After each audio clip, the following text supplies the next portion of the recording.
Doy gracias al Señor por tener este tiempo junto a ustedes, queridos hermanos.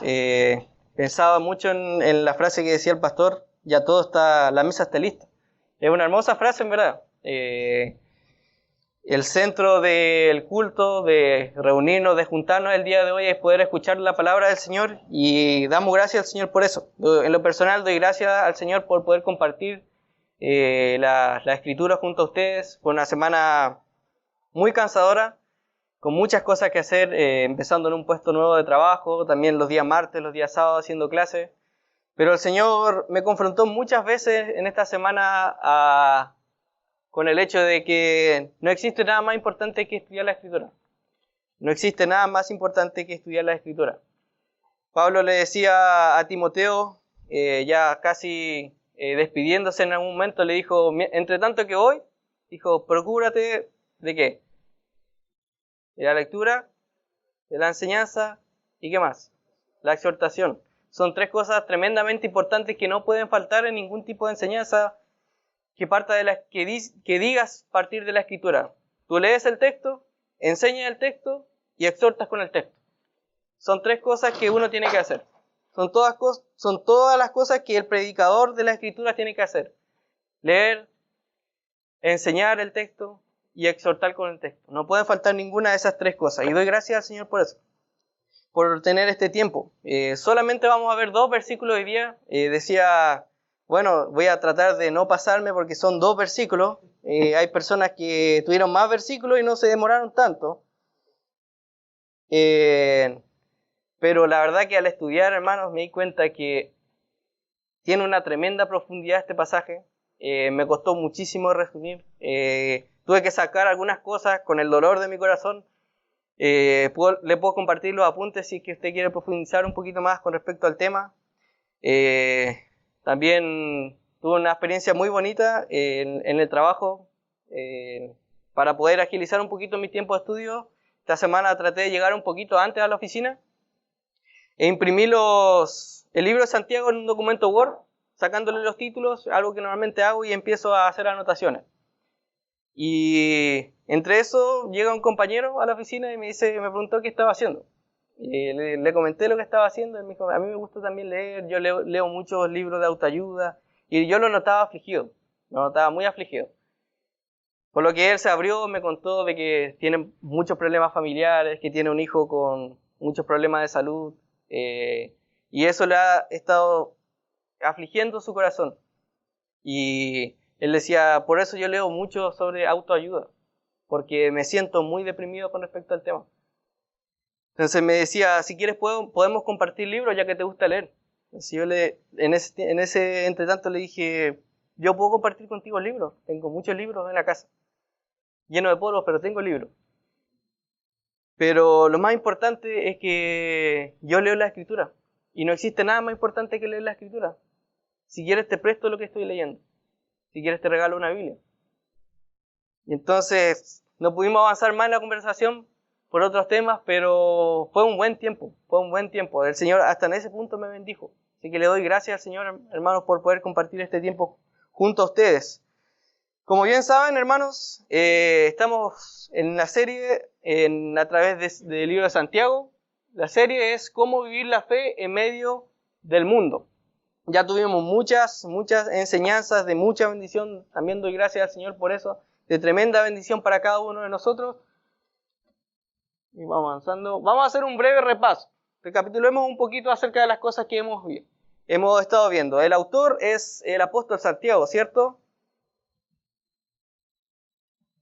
No es el apóstol Santiago, sí, es Santiago, el medio hermano del Señor, ¿sí? Eso es lo que aprendimos en las primeras disertaciones, ¿cierto? En las primeras exposiciones, que Santiago es el medio hermano del Señor, que también fue considerado como uno de los líderes de la iglesia después de su conversión. Es un libro, es una epístola pequeña, tiene solamente 108 versículos, pero de esos 108 versículos tiene 54 mandamientos. Entonces, es decir, esto tienen que hacer, enfóquense en esto. Si bien tiene mucha doctrina, es esto hagan. Si ustedes ya conocen esto, entonces tienen que hacer esto. Entonces son 54 mandamientos expresados a través de imperativos. La base de su escrito, yo al leer me di cuenta que Santiago se veía muy influenciado por tres cosas. Muy influenciado. Lo primero, las enseñanzas de Jesús. Si bien no cita directamente a Jesús, todas las enseñanzas que Santiago nos entrega concuerdan plenamente con el Sermón del Monte, con otros sermones que el Señor nos entrega. Entonces él se vio afectado, se vio impactado por la enseñanza de Jesús. Eso se ve claramente a través de todas las palabras de lo que encontramos en Santiago. Entonces él claramente tenía una admiración por nuestro Señor Jesucristo. La segunda base es el libro de Proverbios. Sí, tiene mucha similitud a través de muchas comparaciones y tiene mucho que enseñarnos a través del libro de Proverbios. Otra es la ley y los profetas. Vamos a ver en un punto que Santiago toma una enseñanza y dice, ¿no dice también esto la ley? ¿No dice también esto en este lugar? Entonces vemos tres influencias fuertes en el libro de Santiago. La enseñanza de Jesús, el libro del Proverbio y la ley y los profetas. Más adelante va a citar a Elías y a Job, también como un profeta. Las divisiones de la epístola. Sí, le voy a mostrar algo que va a tener muchas letras, pero después lo vamos a resumir de una manera que usted lo pueda recordar. 4 secciones dentro del libro de Santiago. 1, la salutación, capítulo 1, versículo 1. 2, la enunciación de los 3 temas claves que el apóstol trata dentro de la epístola. Las pruebas en la vida cristiana, la sabiduría y la riqueza versus la pobreza. 3, la reafirmación de los temas claves, que va a enfatizar un poquito más las pruebas y las tentaciones en relación con Dios, la sabiduría en el habla, los que no tienen nada y la responsabilidad de los que sí tienen. Entonces, digamos hasta el 3. Más adelante continúa con la última sección y es la ampliación de los 3 temas. Entonces, desde el capítulo 2 en adelante lo que va a hacer estos 3 temas lo va a ampliar un poquito más. Sí, ahí lo vemos, la riqueza y la pobreza, versículo 2, 1 al 26, y todas esas subdivisiones, la sabiduría en el habla y las pruebas y las tentaciones. Hoy nos vamos a encontrar en la sección que dice la ilustración de 2 tipos de sabiduría, la violenta versus la humilde. Eso lo vimos la semana pasada. ¿Se recuerdan ustedes de dónde vienen las guerras, los pleitos entre vosotros? ¿No es de vuestras pasiones los cuales combaten en vuestros miembros? Decía. Entonces hay un tipo de sabiduría que es violenta y en cambio el apóstol Santiago exhorta a los hermanos a decir, más bien sométanse al Señor, sean humildes ustedes. Entonces en esta sección vamos a estar, pero yo sé que son muchas cosas y probablemente usted no la recuerde, yo no la voy a recordar, así que probablemente le sea más fácil recordarlo así. Un método más abreviado, la palabra cera. Sí, yo sé que cera creo que se escribe con C la cera de piso. Pero por lo menos le va a servir cera con S. La salutación, la enunciación de los temas claves, la reafirmación de los temas claves y finalmente la ampliación de los temas claves. ¿Lo puede recordar? ¿Cera? Será. No, será nomás. La salutación, enunciación de los temas claves, la reafirmación de los temas claves y la ampliación de los temas claves. Así que ahí tiene una manera un poquito más fácil de recordar las divisiones. Así que Rodrigo, cuando haga la prueba, ¿cuándo la prueba? En 2 meses más. ¿En 2 meses más va a hacer una prueba? No, si no hay prueba. Pero para que usted lo recuerde. Si usted el día de mañana le pregunte ¿cuáles son las divisiones de Santiago? Creo que el paraguayo hablaba algo de las divisiones. Así que será nomás. Sí, será nomás. Bien, avancemos un poquito más. Observaciones iniciales antes de meternos un poquito en el tema. Lo primero, Santiago utiliza palabras muy fuertes para animar a los hermanos. Recordemos una cosa. ¿Quiénes son los destinatarios de la carta? Dice el capítulo 1, versículo 1, dice Santiago, siervo de Dios y del Señor Jesucristo. Nótese ahí también la humildad de Santiago. Él podía haber dicho, yo soy el medio hermano del Señor. Ustedes me deberían respetar, porque yo soy el medio hermano. Yo estuve más cerca de él. Yo en un momento lo rechacé, pero después lo acepté. Él puede decir esas cosas, pero no. Él dice, yo soy siervo del Señor. Siervo del Señor. Dice del Señor Jesucristo y también habla de los destinatarios a las 12 tribus que están en la dispersión. Entonces, estos hermanos por su fe estaban siendo perseguidos y fueron dispersados por diferentes lugares. Esto es algo histórico, los hermanos estaban padeciendo persecución por causa de su fe, estaban sufriendo, entonces ese es el contexto. Usted imagínese, hermano, algo que probablemente nosotros no podamos entender en este tiempo. Nosotros probablemente caminemos por las calles con una Biblia, se pueden reír, se pueden burlar, nos pueden hacer otros comentarios, pero la gente hoy día los carabineros no van a llegar y decir, usted está preso porque tiene la Biblia en la mano. No, pero en ese tiempo eran perseguidos, martirizados por causa de su fe. Y estos hermanos estaban tremendamente afligidos por eso. Tremendamente afligidos. Entonces, el apóstol, nuevamente el apóstol, le di con el apóstol, caí en mi propia trampa. Santiago me llamó mucho la atención que utilizaba palabras muy fuertes. Dice en el capítulo 1, versículo 4, mas tenga la paciencia su obra completa. Entonces, lo que usted está pasando va a producir algo usted que va a ser algo completo, no va a ser algo vacío. ¿Sí? No es algo que se escapa de lo que el Señor quiere, no es algo que va a producir algo chueco, no. Si ustedes sufren de acuerdo a la voluntad del Señor, esto va a producir y inevitablemente le va a llevar a su obra completa. Y después dice, para que seáis perfectos y cabales, en el versículo 4, perfectos y cabales. Nótese, hermanos, qué tremenda bendición. Qué tremenda bendición. La prueba, la persecución en estos hermanos estaban produciendo que ellos sean perfectos y cabales. ¿Qué quiere decir perfecto? No que no cometa errores, sino una persona madura, una persona cabal. Y una palabra que me imagino, hermanos, yo trato de ponerme en el lugar de esos hermanos, probablemente no lo entiendan, pero al escuchar esta palabra, bienaventurado, estos hermanos se llenaban de emoción. Dice el capítulo 1, versículo 12. Bienaventurado el varón que soporta la tentación. Entonces a los hermanos al estar leyendo esto decir, wow, por lo que yo estoy pasando yo puedo ser bienaventurado. Yo puedo ser bienaventurado a través de este sufrimiento. O sea, el Señor lo tiene en consideración y Él me llama bienaventurado. Bienaventurado. Qué tremendo, hermanos, qué tremendo. Qué tremendo. El Señor en su soberanía quiso enseñarle la bienaventuranza, quiso guiar a estos hermanos a través del camino de la bienaventuranza por medio de las pruebas. Por medio de las pruebas. Capítulo 1, versículo 25.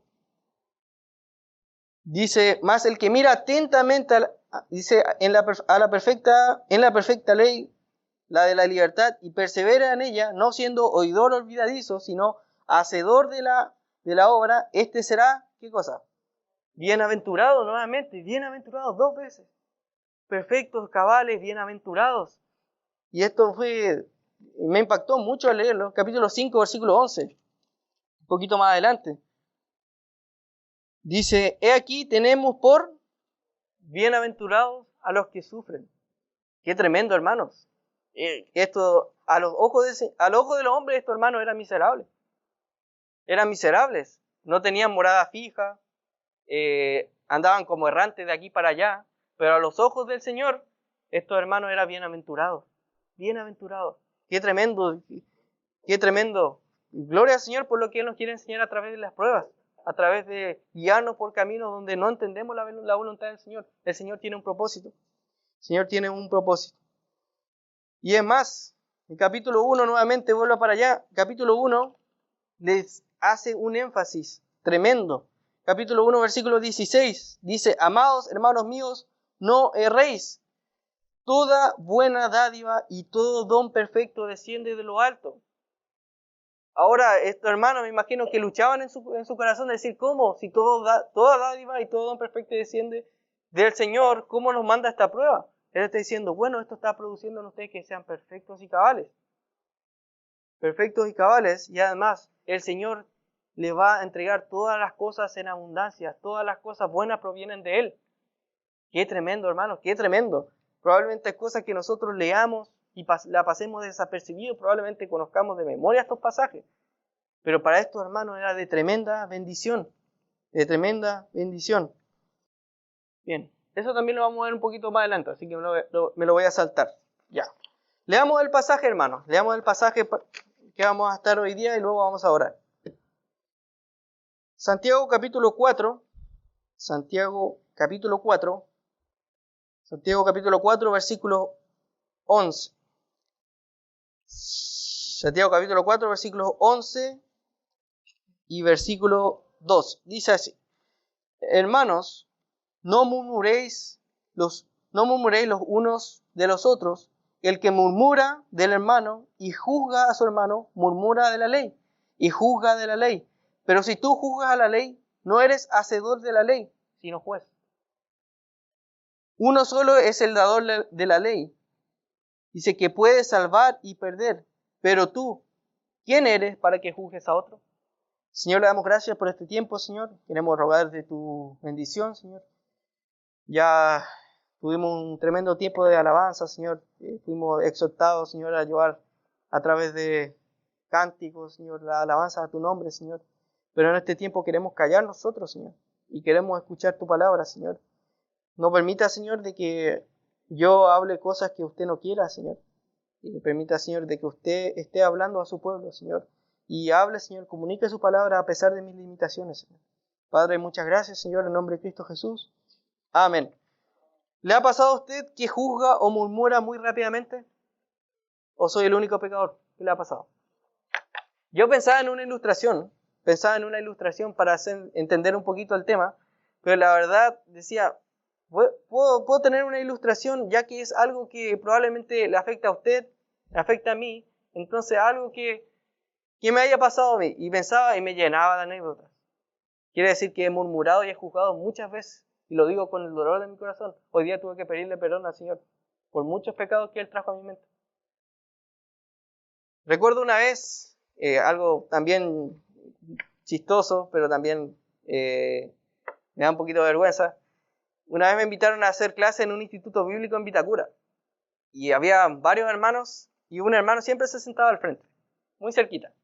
Y el hermano siempre miraba y yo trataba de enseñar, y uno como predicador también seguía por la expresión de la gente.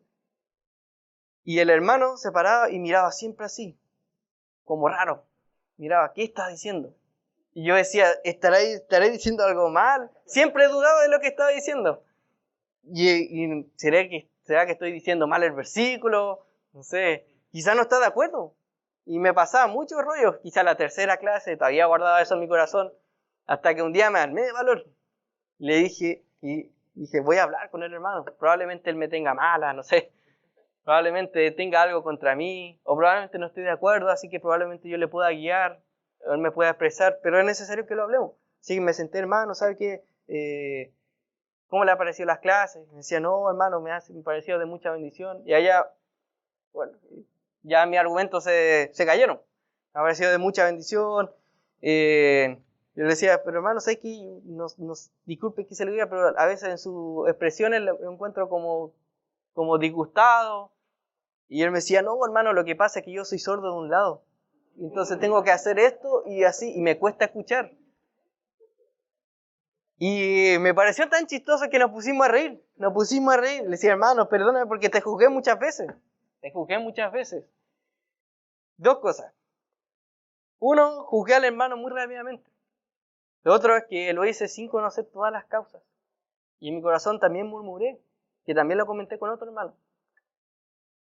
Pues puede ser chistoso, pero muchas veces nos pasa.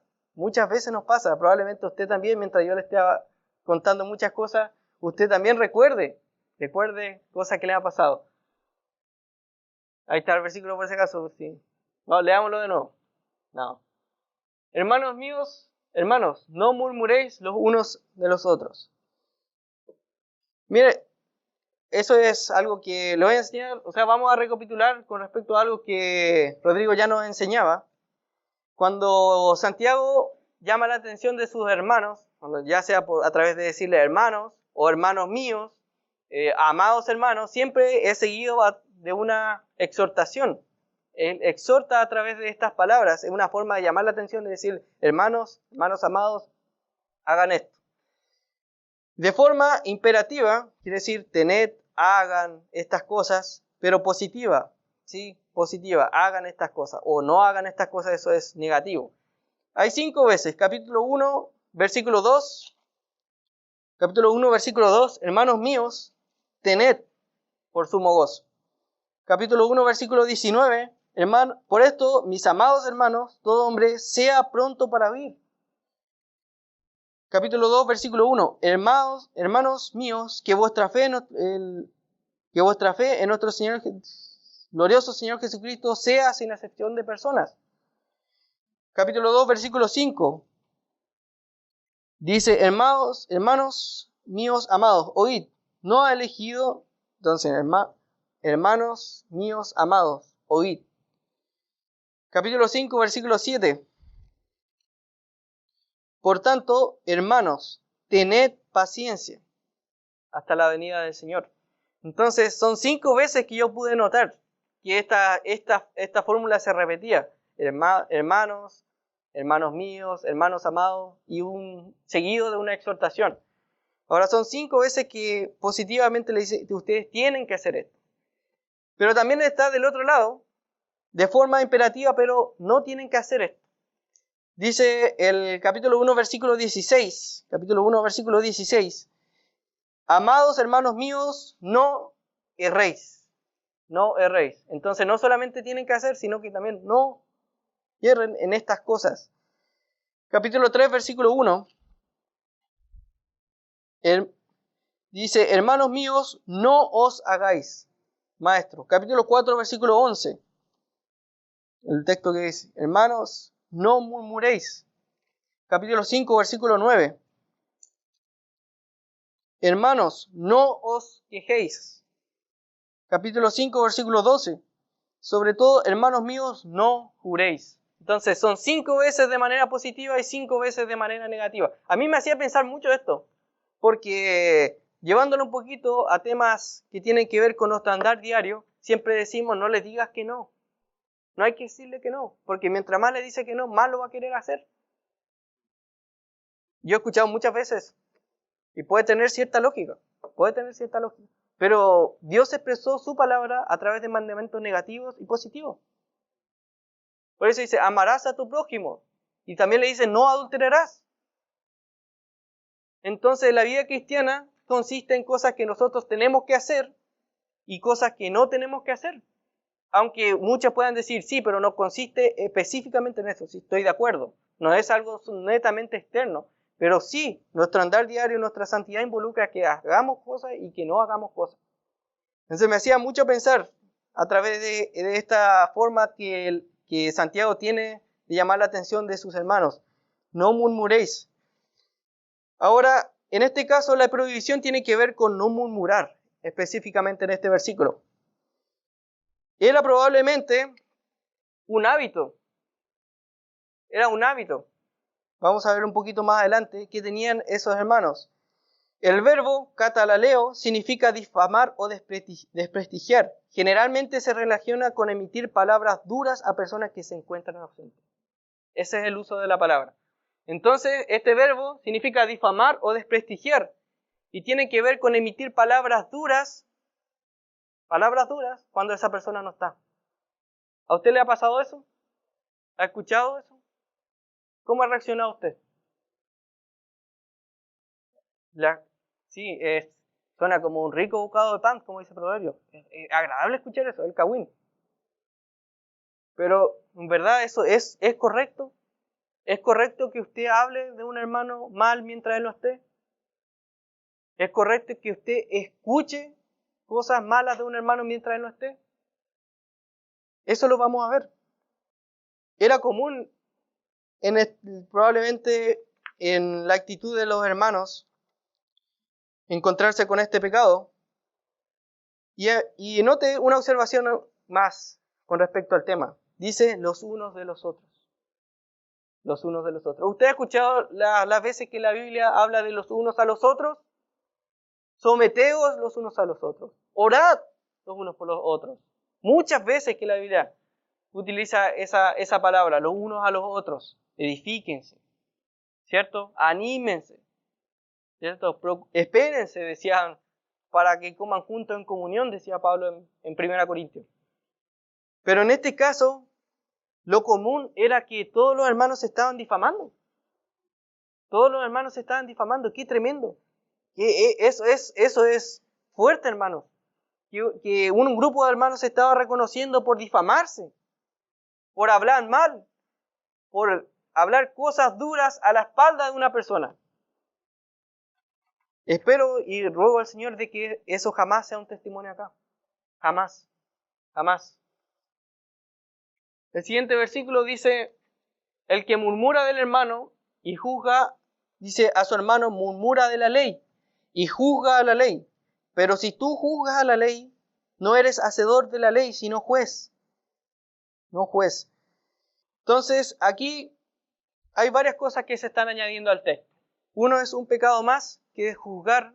Desde acuerdo a esta perspectiva tiene que ver con pecado. Y otro es introducir la ley. ¿Sí? Vamos a ver las veces que el autor lleva y confronta a los hermanos con un pecado o con una exhortación y lo lleva a través del Antiguo Testamento. Eso lo encontramos en el capítulo 2, versículo 8. Vayan rápidamente ahí. Vamos a pasar por algunos versículos. Capítulo 2, versículo 8. Si en verdad cumplís la ley real, conforme a la Escritura, amarás a tu prójimo como a ti mismo. Eso tiene que ver con hacer acepción de personas. Ustedes si realmente cumplen, que no hagan acepción de personas, ustedes no van a hacer eso. Porque estas cosas no tienen relación uno con otro. Si usted ama, no va a hacer acepción de personas. Capítulo 2, versículo 23. Y se cumplió la escritura que dice, Abraham creyó a Dios y le fue contado por justicia y fue llamado amigo de Dios. Esto en este caso en el contexto de exhortar a los hermanos que la fe sin obras está muerta. ¿Y cuál es el contexto de la fe sin obras? Es cuando un hermano se acerca y no tiene con qué cubrirse, no tiene con qué alimentarse y usted le dice, ve, que el Señor te bendiga, hermano, el Señor va a cuidar de ti. Y no le damos lo que necesita. ¿Es eso correcto? Decía, ¿es eso lógico según Santiago? No, no es lógico, no estoy amando al prójimo. Finalmente en el capítulo 4, versículo 5, dice, hablando acerca de la amistad con el mundo, que es enemistad contra Dios, dice, ¿o pensáis que la Escritura dice en vano? Nuevamente, la Escritura dice algo y lo contrasta con la exhortación que está haciendo ahí Santiago. Entonces, una y otra vez introduce la ley, en este caso va a tomar la ley y va a tomar como a forma de exhortación. En este caso, la palabra murmuración, o el que murmura, no es necesario que recuerde la forma del verbo, solamente lo voy a mencionar. Se encuentra en un participio presente en voz activa, para lo que le gusta estudiar gramática. El que está, entonces no es algo pasado, no es algo que estaba atrás en el pasado, sino que es algo presente. Hoy en día estaba en ese momento presente en la vida de los hermanos. Es algo, entonces Santiago decía, no crean de que está ausente, está presente. Ustedes tienen la fama de hacer eso. Y lo están haciendo constantemente. Lo mismo sucede con la palabra juzgar. Nuevamente, ¿qué significa la palabra juzgar? Y es un tema que va más adelante. Ahora vamos a hacer una observación al texto y vamos a detenernos en estas dos palabras un poquito más adelante. Lo mismo sucede con la palabra juzgar. Aquí la palabra implica emitir una condenación. Pero no solamente eso, no solamente emitir una condenación. Dice, aún antes de tener pleno conocimiento de la causa. El de palabras rápidas, habla Proverbios, ¿cierto? El que emite un juicio sin conocer todas las causas. Y yo pensaba esto hoy día, decía, este tema es tremenda bendición para los hermanos, tremenda bendición para nosotros. Esto se aplica fuertemente en la consejería. Cuando ustedes le pidan un consejo, cuando usted conozca todas las situaciones, conozco todo lo que está pasando, todas las cosas que tienen que ver. Muchas veces caemos en el error de manipular la situación. Yo en lo personal he caído en eso. Entonces hay que conocer todas las aristas del tema para emitir un correcto consejo. Un correcto consejo, es decir, no solamente emitir una condenación rápida, que no tiene sentido. Y también algo importante, que las veces que se utilizan estas palabras juntas, tienen que ver con un uso verbal, una condenación a través del uso verbal, usando palabras inapropiadas. Entonces le añadimos un tercer pecado: juzgar mal, murmurar y usar palabras inapropiadas. Qué tremendo, hermanos. Yo pensaba esto era tremendo para los hermanos, es tremendo para nosotros como iglesia. Qué tremenda bendición es poder conocer y ser confrontados con estas cosas. Un pecado, hermanos, como lo anoté ahí, un pecado le lleva a otro pecado.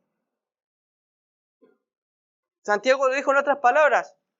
El pecado da luz, muerte. No puede dar nada bueno el pecado. El pecado no puede producir cosas buenas.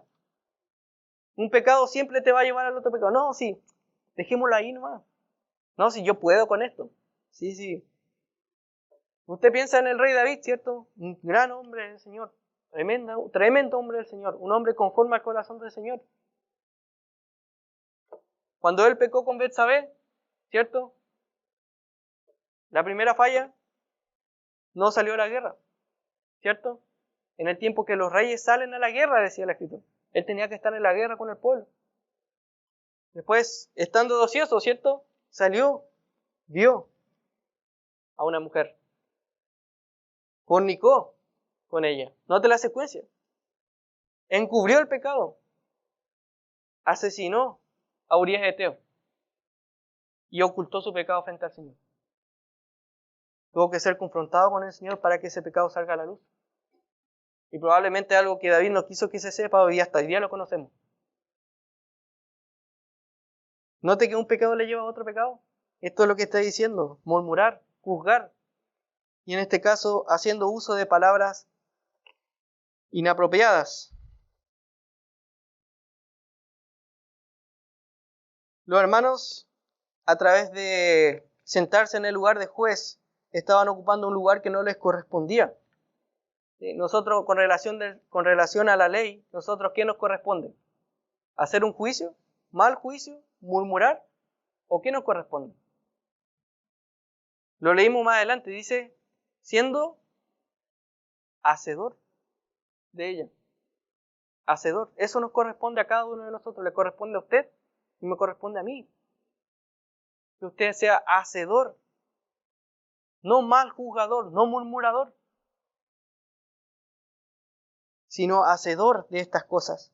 Hermanos, la ley de Dios es la voluntad de Dios escrita para cada uno de sus hijos. Cada uno de sus hijos. Sin ella en ella Dios ha dado a conocer su voluntad con respecto a todos los temas que tienen que ver con la vida y la piedad, como decía también Pedro. Dios dejó su voluntad y nos sirve a nosotros para la vida y la piedad. Jesús dijo que los primeros mandamientos resumen a los demás y estos dos dependen de la ley y los profetas. Entonces, estos hermanos estaban poniéndose en el lugar de la ley para juzgar al hermano. En cambio, Jesús dijo que... Vamos a Mateo, por favor, rápidamente. ¿Sí? Vamos a tratar de no detenernos mucho en este punto. Mateo capítulo 22. Una pregunta bastante interesante que le hicieron. Querían pillar al Señor en este contexto. Capítulo 22, versículo 36. Dice así, Maestro, ¿cuál es el gran mandamiento en la ley? Capítulo 22, versículo 36. Maestro, ¿cuál es el gran mandamiento de la ley? Jesús le dijo, amarás al Señor tu Dios con todo tu corazón, con toda tu alma y con toda tu mente. ¿Cuál es el gran mandamiento entonces, Señor? Amar al Señor tu Dios con todo tu corazón, tu alma y tu mente. Este es el primero y grande mandamiento. Y el segundo es semejante. Están unidos. Y el segundo es semejante. Amarás a tu prójimo como a ti mismo. Qué tremendo, hermanos. Estos hermanos, en lo que vemos en Santiago, estaban utilizando la ley, se estaban poniendo por encima de la ley como jueces y estaban condenando al hermano. Estaban murmurando del hermano. Pero en cambio, la ley lo que dice es que tienes que amar a Dios primeramente y esto te va a llevar a amar a los hermanos. Amar al prójimo. Qué tremendo, hermano. Qué tremendo. Los hermanos estaban ocupando el lugar de juez en vez de hacedor. Vamos a avanzar un poquito.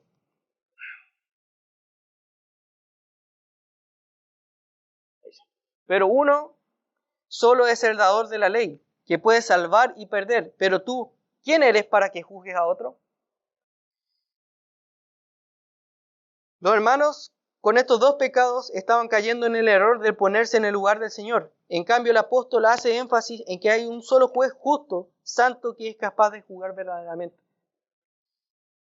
Dios mismo, como juez supremo, tiene el poder no solo para juzgar, sino también para emitir una sentencia correcta, resumida en las palabras salvar y perder.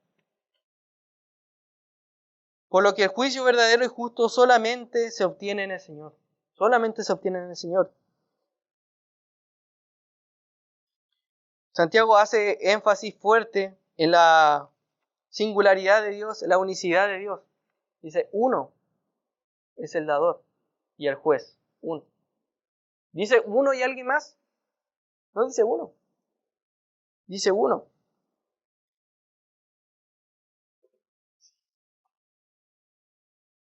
Hermanos, tenemos un Dios que es juez, es dador de la ley, que tiene el poder. Hemos aprendido a través del estudio de Conociendo a mi Dios, ¿cierto? Uno de los atributos que vimos del Señor, que es la soberanía, ¿cierto? Fuertemente. Este es un pasaje que apoya la soberanía de Dios fuerte y que nos muestra claramente la soberanía de Dios.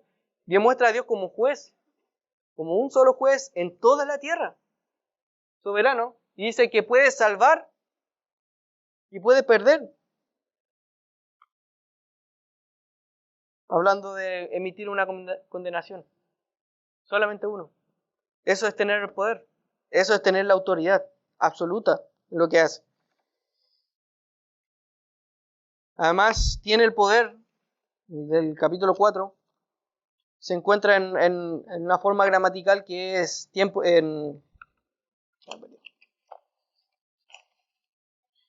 se encuentra en voz media, tiempo presente, lo que indica que Dios es capaz por sí mismo. Dios es capaz por sí mismo. Dios, hermanos, no está pidiendo consejo. No está pidiendo ayuda de los demás. Dios tiene todo el poder, todo el conocimiento para gobernar la tierra, para ser el juez de la tierra. Entonces hace énfasis fuertemente en que Dios es autosuficiente en todas las cosas que vemos. Hermanos, Dios no necesita nada de nosotros. ¿Usted sabía eso? Nada. Si usted piensa que Dios está interesado en su dinero, falso. Primera observación con respecto a eso es Dios el dueño de toda la tierra. En el Salmo 50 Dios le dice, confrontando a su pueblo, si yo tuviera hambre, no te pediría pan a ti, porque mía es la tierra. Dios confronta a su pueblo, en este caso también, confronta. Uno es el juez, que puede salvar y perder, que puede emitir un juicio para salvar y para perder. Entonces, fuertemente para sí mismo, es en la voluntad ejercida, en libre ejercicio, de acuerdo también a su santidad, a su justicia, a todos los atributos que conocemos. Y la pregunta fuerte que el apóstol le hace es, nuevamente, que Santiago le hace a los hermanos es, ¿pero tú quién eres? ¿Tú quién eres? Es una forma retórica que anteriormente se tenía para decir, en pocas palabras, hacer nulo un argumento del contrario. ¿Tú quién eres? ¿Tú quién eres para difamar y para mal juzgar a los demás? Al estar haciendo esto, estás ocupando el trono del Señor, queriendo ocupar el trono del Señor.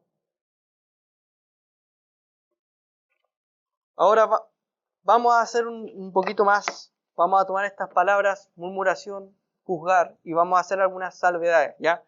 Vamos a hacer un poquito de zoom, ¿ya? ¿Vamos bien hasta ahí? ¿Sí? ¿Estamos despiertos? Bien, excelente. Daniel se rió al tiro porque está despierto. Bien, Daniel. Yo sé que fue fome, pero igual se dio. Gracias, Daniel. Siempre supe que lo practicamos toda la semana. ¿Ya? Bien, la murmuración. Filipenses capítulo 2, versículos 4 y 15. Está ahí mismo, por si no lo quieren. Dice, hagan todas las cosas sin murmuraciones ni discusiones, para que sean irreprensibles y sencillos, hijos de Dios sin tacha en medio de una generación torcida y perversa, en medio de la cual ustedes resplandecen como luminares en este mundo.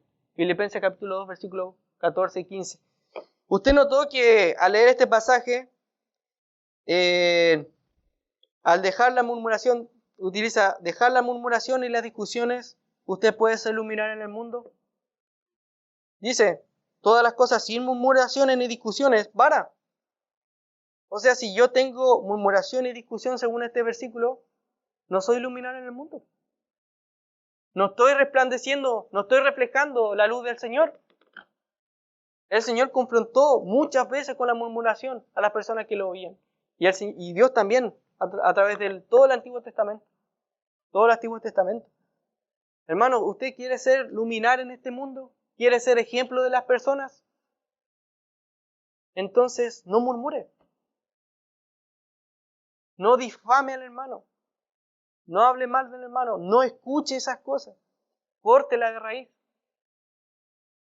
Propóngase en su corazón. En esta casa no se va a hablar mal de ningún hermano.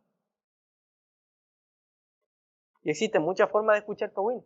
Hermano, te lo voy a contar para que estés orando. He escuchado muchas veces. ¿Realmente será eso para que estés orando?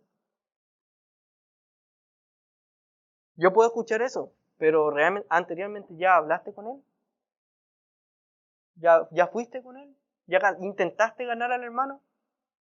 ¿O me lo estás contando Kawin, ¿no? Y lo estamos disfrazando de algo, un poquito de fórmula canuta? Dios aborrece, hermano, la murmuración. ¿Se recuerda cuando Dios sacó al pueblo de Israel de Egipto? Lo llevó, ¿cierto?, para tomar posesión, un camino de 11 días, hermano. 11 días. El pueblo lo hizo en 40 años. ¿Por qué lo hizo en 40 años? ¿Cuál fue el punto que el Señor hizo enojar al Señor? ¿Cuál fue el pecado que hizo enojar al Señor? La murmuración, ¿cierto? ¿Te recuerda Caleb, Josué? Fueron a examinar la tierra y dijeron, es tierra muy buena. El Señor nos ha entregado tierra muy buena. Vamos, tomemos esta tierra. Dijeron ellos. Animaron a los demás a que tomen esa tierra y que el Señor era bueno. Una tierra donde fluye leche y miel. Es tremenda bendición esa tierra. Estoy tratando de parafrasear esas palabras.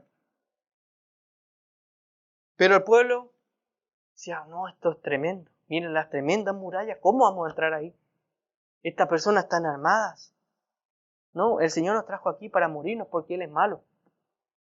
Empezaron a murmurar, a difamar al Señor, pensando que el Señor no estaba presente. Números capítulo 14. Vayan rápidamente allá, por favor. Números capítulo 14. Capítulo 14, versículo 26.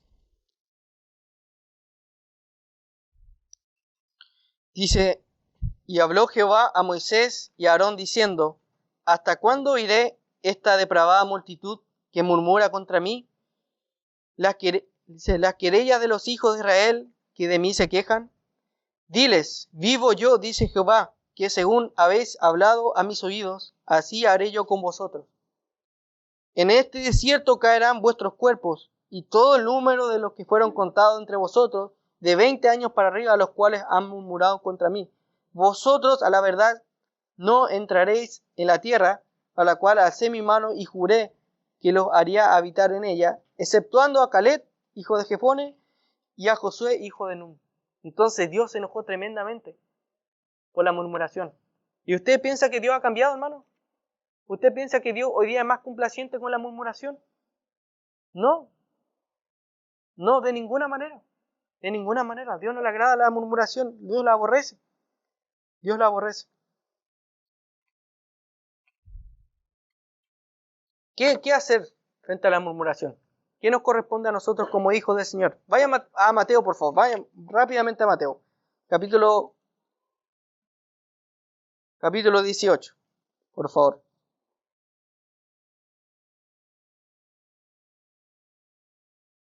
Capítulo 18, versículo número 15 en adelante. Mateo capítulo 18. Dice, por tanto, si tu hermano peca contra ti, dice, ve y repréndele estando tú y él solos. Si te oyere, has ganado a tu hermano. Estos son los pasos que el Señor dijo. Si alguien peca contra ti, ve, anda. Dice, publica algo en Facebook. Públicalo al tiro nomás en el grupo de la iglesia, de WhatsApp, para que todos sepan. No se ve tú, no mande un intermediario. Tú primeramente. Anda, habla con él. Repréndele. Muéstrale su pecado. Si él te escucha y tiene un oído dócil, decir, hermano, perdóname. Has ganado a tu hermano. Y ese hermano te va a amar. Eso es lo que enseña la Escritura. Te va a amar. Mas si no te oyere, toma aún contigo 1 o 2, para que en boca de 2 o 3 testigos conste toda palabra. Tome testigos, no testigos a favor tuyo, sino testigos. Testigos. Y ahí háblenlo. Si no lo oyera a ellos, dile a la iglesia. Si no oyera a la iglesia, tenle por gentil y publicano. Tenle por gentil y publicano. Si no escucha a la iglesia, ahí el tercer paso, habla con la iglesia. Que él pasa un proceso de disciplina si no quiere arrepentirse. Si no quiere arrepentirse, probablemente no sea hermano. Una de las características de los hermanos es que se arrepienten. Si no se arrepiente, él no es creyente. Esa es la lógica, no es creyente. ¿Ya? Y en ese contexto, hermanos, en ese contexto está cuando el Señor dice, todo lo que está en la tierra será atado en la cielo. En ese contexto de que personas quieren tratar la verdad. La iglesia quiere tratar la verdad. Dice Jesús, cuando ustedes se ponen de acuerdo entre 2 o 3, yo estoy en medio. Porque esa es la forma de actuar. Esa es la forma de actuar. Muchas veces se utiliza muy mal ese pasaje. Pero este es el contexto, hermano. Este es el contexto. La disciplina, hablar las cosas de frente, correctamente, sin utilizar palabras para difamar, sino en amor, en verdad. La otra palabra tiene que ver con el juicio. Un tema tremendamente importante. Esta palabra, esta frase, no juzgues, se ha convertido en el lema para muchas personas que quieren vivir alejados de la verdad del Señor. Muchas personas utilizan este lema hoy. No me juzgues. ¿Quién eres tú para juzgarme? En ocasiones vemos que las iglesias se encuentran alejadas de la doctrina del Señor. Utilizan esta frase para no ser contrastados con lo que dice la Escritura que hagamos. Tampoco estamos hablando de no emitir un juicio. Estamos hablando de no emitir un juicio correcto. Y la Escritura, hermanos, habla de un juicio. Habla de un juicio, de discernir, de filtrar todas las cosas y ver si son así. Ese es un verdadero juicio sano que vemos a través de la Escritura. Entonces tampoco es una excusa para decir, no me juzgue, yo estoy en pecado, pero no me juzgue, tú no eres nadie para juzgarme. Sí, necesitas confrontar al hermano, necesitas animar, restaurarlo. La iglesia necesita predicar la verdad, confrontar a cada uno de nosotros la verdad.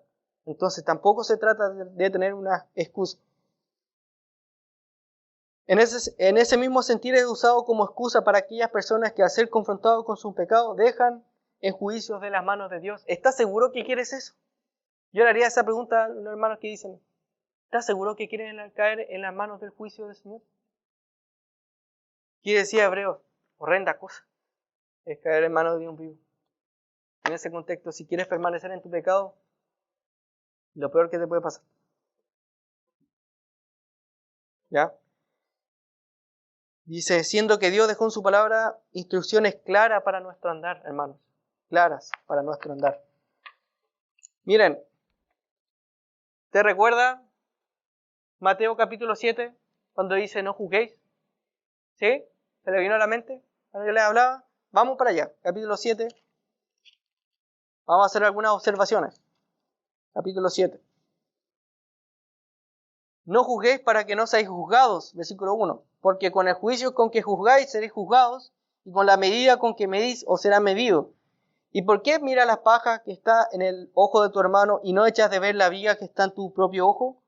¿O cómo dirás a tu hermano, déjame sacar la paja de tu ojo, y he aquí la viga que está en el ojo tuyo? Hipócrita, saca primero la viga de tu propio ojo, y entonces verás bien para sacar la paja del ojo de tu hermano.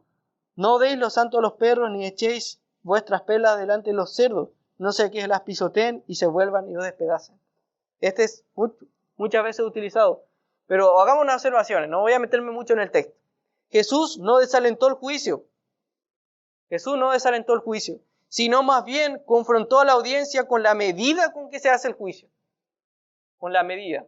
Entonces, si yo tomo una mala medida, una medida errada, entonces lo que le está diciendo Jesús. ¿Te gustaría que te hagan eso? ¿Te gustaría que te hagan eso? No. A nadie nos gustaría que nos midan de mala manera. Jesús utiliza una ilustración, ¿cierto? De aquel hermano que tenía una paja y el otro que tenía una viga, ¿cierto? Para mostrar la necesidad de hacer un juicio correcto considerando todas las aristas del asunto. Dice, no eches de ver la viga que está en tu propio ojo. Jesús hace una relación de un mal juicio con la hipocresía. Están estrechamente ligados. Cuando tú juzgas mal, está estrechamente ligado con la hipocresía. 4. Posterior a la ilustración, Jesús llama a sus seguidores a hacer un juicio. Después de hacer esta cosa de medir correctamente, entonces verás bien para sacar la paja del ojo de tu hermano. Entonces, cuando ya no tengas aquí la viga, ahí puedes ayudar a tu hermano. Entonces, no significa de no juzgar, sino de la medida con que lo hagas. En ese mismo capítulo, Jesús exhortó muchas veces a discernir entre dos opciones diferentes. Podemos ver también en el capítulo 7, versículos 15 al 19, hablando de los falsos maestros. ¿Cómo los vamos a discernir? ¿Cómo decía Jesús? Por sus frutos. Entonces juzguen, ustedes vean que por sus frutos no son del Señor esas personas. Entonces no se trata de no hacer juicio, hermano. Esto tampoco puede ser algo dañino para la iglesia. No se trata de eso. Se trata de hacerlo correctamente, hermano. Hermanos, es un tema tremendamente amplio. Se me está acabando el tiempo. En conclusión, hermanos. En resumen, Santiago ha identificado a Dios como un ser único, singular, dador de la ley, el juez que puede salvar y el único que tiene derecho a emitir un juicio final sobre sus criaturas por ser santo y justo. Dios es, por lo tanto, el soberano sobre toda su creación y sus criaturas. Dios, solamente Dios. El creyente es llamado a no emitir un mal juicio contra el hermano, sino edificar a su hermano y amarlo como Dios lo manda a hacer. Dios lo manda a hacer. La pregunta es, ¿tú estás dispuesto a hacerlo? Hoy, ¿cuál es la determinación que vas a tomar hoy? ¿Vas a seguir murmurando? ¿O vas a decir, en mi casa, en mi presencia, no se va a murmurar? Nunca. Y esto puede destruir la iglesia, hermano. Puede destruir la iglesia. No, que no me gustó como predicó el David hoy. Muy pesado. No, que no me gusta. No, que el pantalón azul que tenía no combinaba con sus zapatos. Muchas cosas que pueden decir. Pero usted decía hoy, si va a hacer un juicio, hacerlo correctamente, conforme a lo que el Señor quiere, y no murmure. Aplicaciones finales, unas cosas que le pueden servir a usted. En amor, acércate a un hermano si estás en una situación complicada, exponiendo tus motivos y ponte como meta orar por él. Recuerdo una ilustración de una persona, un predicador famoso que vio a Spurgeon en su crecimiento. Él decía, a mí me daba envidia ver a un joven predicador de 20 años que juntaba tanta gente, y yo siendo de años, quedé estancado. Pero me di cuenta que eso era pecado, así que lo que hice fue orar con todas mis fuerzas por él. Hasta el punto que cuando él tenía una victoria, yo esa victoria la sentía como mía. Qué tremenda determinación, hermano. Qué tremenda determinación. Ore usted, acérquese a un hermano. Ten cuidado al usar un versículo de la Biblia para argumentar. Ten cuidado, analices. Puede hacerlo correctamente, es correctamente bíblico, pero hágalo bien. Haz juicio con empatía y gracia, considerando que tú puedes estar en ese lugar. Nunca juzgues con hipocresía. No te asustes cuando tengas que hacer un juicio. No te asustes. Sé valiente si tienes que hacer un juicio correcto. Si tienes que confrontar a alguien. Y finalmente, examina tu corazón para entender el origen de tu murmuración, si lo estás haciendo. Y ve al Señor y arrepiente. El Señor es amplio en perdonar. Señor, gracias por este tiempo, Señor. Gracias por confrontarnos con este tema, Señor. Lo más probable es, Señor, de que hay muchos cabos sueltos, Señor, que no logré unir, Señor. Pero lo que alcancé, Señor, a explicar, Señor, logró que haya caído en tierra fértil, Señor, primeramente en mi corazón y también en el corazón de cada uno de los hermanos, Señor. Permítanos, Señor, jamás caer en la murmuración como iglesia, Señor, como familia. Aquí hay padres de familia, Señor, que necesitan determinar que en la casa de ellos ninguno va a murmurar, Señor. Hay hermanos, hermanas que necesitan decir, en mi presencia no se murmura. Hay, Señor, toda una iglesia, Señor, que necesita aprender, Señor, y necesitamos de tu consejo, Señor, que fue expuesto hoy día. Gracias, Señor, en nombre de Cristo Jesús. Amén.